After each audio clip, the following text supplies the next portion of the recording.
Indian cinema 100 அப்படின்ற விழா.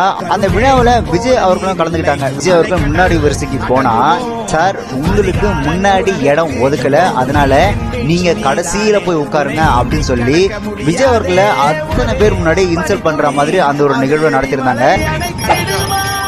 C Joseph Vijay எனும் நான்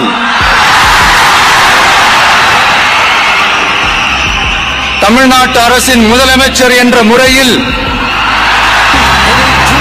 எனது கவனத்திற்குள்ளாவதும் தெரிய வருவதுமான எந்த பொருளையும் முதலமைச்சரின் கடமைகளை உரியவாறு நிறைவேற்ற தேவையான அளவுக்கன்றி ஒருவரிடமோ பலரிடமோ நேர்முகமாகவோ மறைமுகமாகவோ அறிவிக்கவோ வெளிப்படுத்தவோ மாட்டேன் என்று ஆண்டவன் மீது ஆணையிட்டு உறுதிமொழிகிறேன்.